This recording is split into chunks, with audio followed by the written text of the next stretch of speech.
Assalamualaikum warahmatullahi wabarakatuh. Perkenalkan, saya Farul Octavian Erianto Ramadhani dengan NIM terakhir 320. Kali ini saya akan mewawancari seorang guru les bernama Ardi yang sudah mengajar guru les selama 2-3 tahun ya. Iya. Oke. Terus untuk langsung saja kita ke pertanyaan pertama.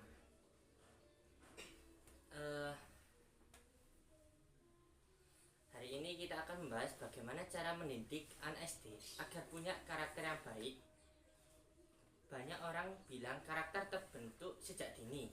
Sebenarnya mengapa pendidikan karakter itu penting? Karakter kan adalah fondasi kepribadian. Di usia SD, anak sedang berada pada tahap perkembangan moral Ya.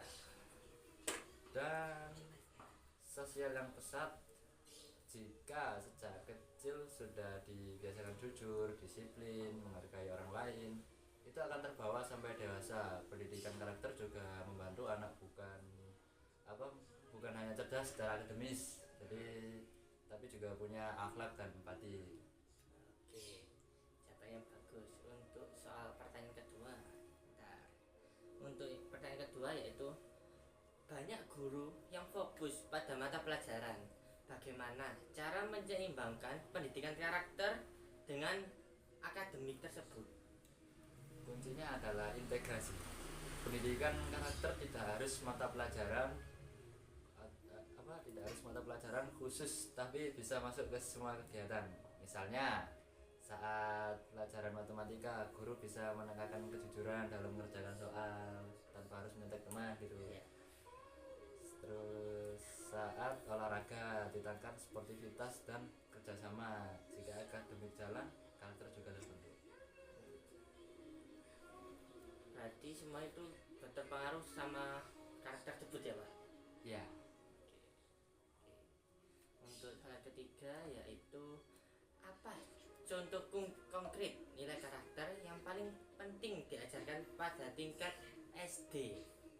Ada beberapa nilai inti. Pertama, disiplin. Anak belajar tepat waktu dan tanggung jawab. Kedua, kejujuran, tidak mencontek, tidak berbohong. Ketiga, rasa hormat kepada guru, teman, dan orang tua. Keempat, peduli, suka menolong, tidak membuli. Nilai ini kalau terus dilatih akan membentuk anak yang matang secara moral. Terus apa lagi ya Pak? Lupa ya. Untuk soal keempat yaitu bagaimana peran orang tua jika di rumah.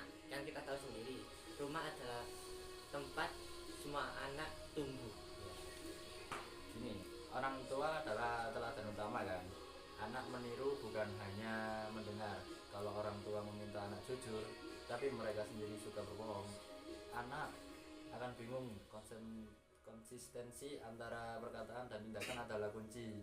Selain itu, kebiasaan sederhana seperti membiasakan berdoa bersama, membagi tugas rumah, dan memberi apresiasi ketika anak berbuat baik sangat efektif menanamkan karakter pada anak. Jadi peran orang tua sangat penting ya, walaupun kita tidak di rumah. Iya, sangat penting sekali untuk anak. Terus pertanyaan selanjutnya, tantangan apa yang biasanya muncul dalam membentuk karakter anak SD? Tantangannya ada dua, pengaruh lingkungan dan media digital. Anak SD mudah meniru tontonan atau teman sebaya. Jika ada pendampingan, bisa terbawa ke arah negatif. Karena itu, guru dan orang tua perlu kerjasama mengawasi sekaligus memberikan alternatif kegiatan positif seperti olahraga, seni, atau kegiatan sosial lainnya. Ya. Oke. Terus pertanyaan selanjutnya, tapi kan sekarang tantangan besar ya, terutama dari lingkungan luar dan media digital. Bagaimana cara kita tetap menanamkan karakter di tengah tantangan ini? Anak zaman sekarang memang sangat dekat dengan gawai. Larangan keras biasanya tidak efektif. Yang lebih tepat adalah pendampingan digital, memilih tontonan yang sesuai, membatasi waktu, dan mengajak anak berdiskusi tentang isi konten. Dengan begitu, anak belajar kritis dan tidak sekadar meniru. sendiri kan mulai dari apa yang mereka lihat mereka tiru. Ya. Terus ini kadang orang tua dan guru khawatir kalau fokus ke karakter nanti akademiknya ketinggalan nih Pak. Nah itu kan salah contoh yang kebanyakan orang Indonesia lakukan. Ya. Bagaimana cara menyeimbangkan keduanya? Sebenarnya karakter dan akademik bukan dua hal yang terpisah. Keduanya bisa berjalan bersama. Misalnya saat belajar kelompok, anak tidak hanya menguasai materi pelajaran, tapi juga belajar menghargai pendapat orang lain. Jadi pendidikan karakter justru memperkuat proses belajar, bukan menghambat.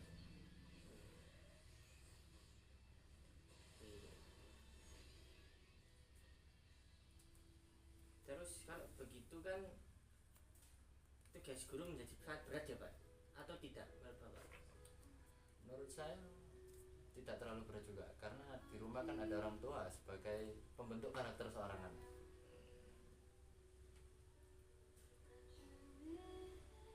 Terus menurut Bapak, apakah peran penghargaan atau hukuman dalam pembentukan karakter itu penting?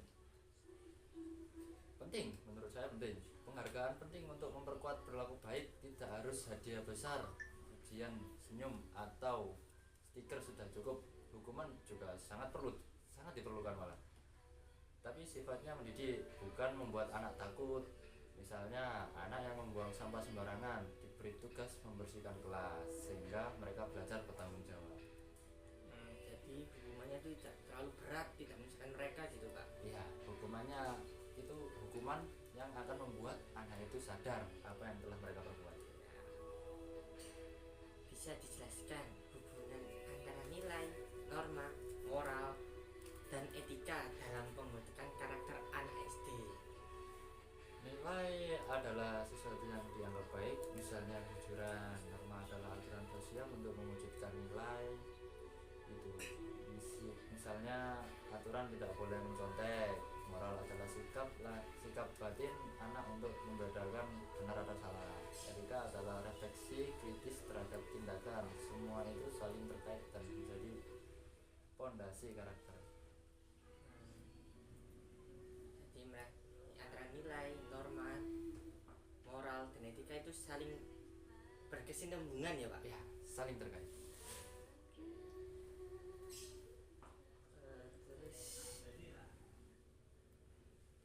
Ini saya minta pendapat Bapak, bagaimana dengan peran ekstrakurikuler dalam membentuk karakter nih Pak?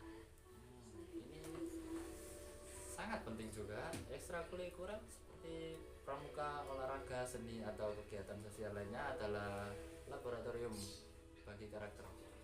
Anak belajar disiplin, kerjasama, kepemimpinan, sportivitas, dan empati. Aktivitas di luar kelas memberi kesempatan anak untuk mempraktikkan nilai dalam situasi nyata, bukan sekedar teori. Nah, ini kan kita bahas tentang anak SD ya Pak. Ya. Terus apa bedanya nih Pak antara karakter anak SD, anak SMP, dan anak SMA nih Pak?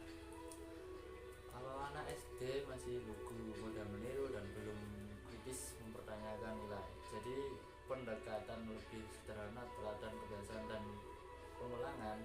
Sedangkan anak SMA atau SMP atau SMA sudah mencari jati diri sendiri, cenderung membantah, jadi perlu dialog, argumentasi, dan pendekatan yang lebih rasional. Jadi anak SD itu itu ya Pak, mereka itu melakukan apa yang secara mereka lihat. Ya. Dan anak SMP, SMA itu SMP. berarti mereka cenderung untuk mencari jati diri, kemana mereka akan Pergi. ya. Terus ini yang paling penting banyak orang Pak, bagaimana cara guru bisa menambah nilai karakter tanpa merasa menggurui? Caranya dengan learning by doing. Misalnya ketika anak membuang sampah sembarangan, guru tidak hanya menegur tetapi juga mengajak anak mengambil sampah bersama. Anak diajak merasakan langsung dampak tindakannya. Guru juga bisa menggunakan cerita, permainan, atau proyek kelompok untuk menanamkan nilai tanpa ceramah panjang. Berarti guru secara tidak langsung terjun langsung ya Pak. Ya, terjun langsung. Terus untuk pertanyaan terakhir nih Pak, kalau kita rangkum apa peran utama untuk guru dan orang tua agar sukses mendidik karakter anak SD? Karakter kita terbentuk dalam semalam, tapi dari kebiasaan kecil yang konsisten. Mulai dari hal sederhana, membiasakan salam, berbicara sopan, jujur, dan bertanggung jawab. Jika sekolah dan rumah selaras, maka anak akan tumbuh dengan karakter yang kuat. Terima kasih Pak atas bersedia telah hadir dalam podcast kali ini. Semoga kita bertemu di lain waktu ya Pak. Ya, Ya, terima kasih. Saya akhiri. Wassalamualaikum warahmatullahi wabarakatuh.